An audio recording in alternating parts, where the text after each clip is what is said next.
Midfield, Scott McDonald will go looking for his first international goal with Harry Kewell for company, the latter wearing the captain's armband for the third time.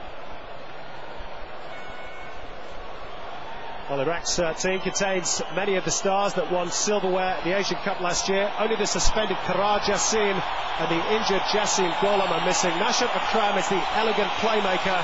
Hawa Mullah Mohammed and Mahdi Karim, the dangerous flankers. Yunus Mahmoud, the desert fox-like predator, up front.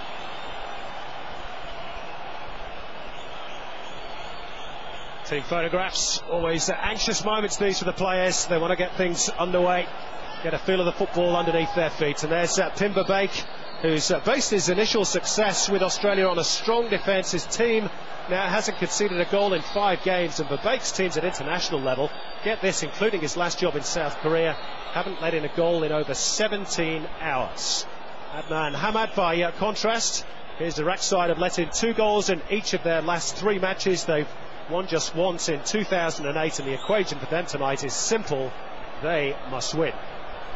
The referee, as I said, is from Uzbekistan, Ravshan Ermatov. It's his second trip down under in a few weeks, after taking charge of the Asian Champions League match between Adelaide and Pohang Steelers recently. And he's been under a bit of pressure too from Tim Verbeek, who's told him to watch out for the play acting and the theatrics from the Iraqis. A lot of international coaches do that, just to get in the ear and perhaps the mind of the referee. Any advantage is crucial when 2 teams are so equally matched as these undoubtedly are. Jade North, another big occasion for him, but how well he's stood up to the test in recent matches. Almost becoming an established first choice pick. Tonight, of course, he's up alongside Michael Beecham. David Carney on the left hand side of the back four. He's another one who 18 months ago was nowhere at international level. And what a big night too for Harry Kewell with the armbands. Looking for a club, looking for a big performance, looking to show he's not a has-been. Mark Schwarzer winning his 56th cap for Australia tonight. Most capped Aussie keeper of all time. And there's Ahmad Mohammed, the number 7 for Iraq, who gets us underway along with Yunus Mahmoud. He scored the winner against Australia in the 2004 Olympics. It's the Socceroos in the green and gold, Iraq in the green shirts. Well, what a contest this should be, Robbie Slater. Yeah, and a few key players you mentioned. One, Yunus Mahmoud, up against, I guess you could say, an inexperienced central defensive partnering of Jade North and Michael Beecham. Yunus Mahmoud, experienced campaigner. They call him the Desert Fox for nothing. But for me, the way Australia are lining up, a real key is Bresciano and Wilkshire playing on each side of that diamond with Kalina at the point. They will tuck in and allow the channels to be open for Brett Emerton and David Carney to push on down the flanks and provide the service to one certain Harry Kewell and Scott McDonald.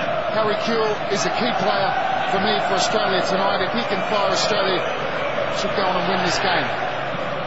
This is Ahmad Mohammed, comes off the toe of Hawa Mullah Mohammed, who perhaps it straight into an offside position. Certainly Brett Emerton thought so, but Iraq will have the first corner of the match after a minute. Yeah, and that's where Hawa Mullah Mohammed, who caused us such problems in that game at the Asian Cup last year, breaks down the left-hand side. He's got a wonderful technique and a real nose for goals.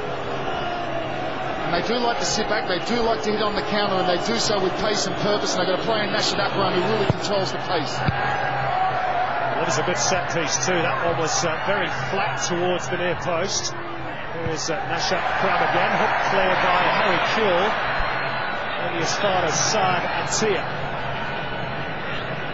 Nashat Akram's touch. Hope you're enjoying the atmosphere wherever you're watching around the world. Here live in Brisbane from Suncorp Stadium. This match, amongst other countries, is going live to the United Kingdom, where there's a lot of Aussie expats watching as Harry Kewell is fouled. Very easy decision there for the referee. Saad Atiyah, he's playing in the central defence. Thought he might play it right back, but he's up there alongside Ali Rahima.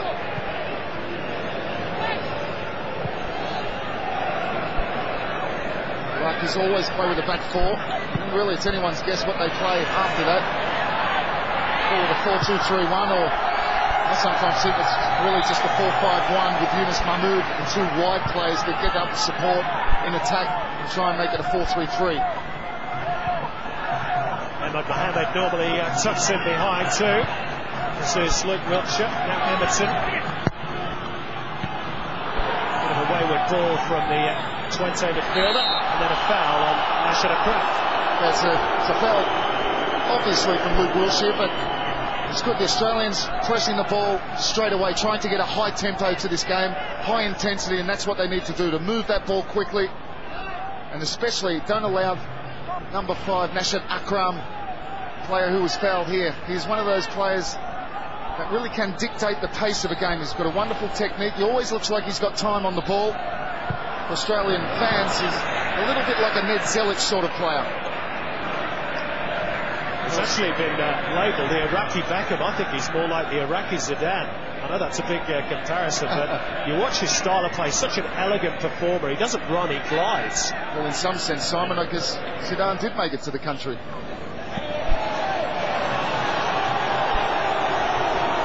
Iraq have won their second quarter, and again, Brett Emerton is adamant that he doesn't agree.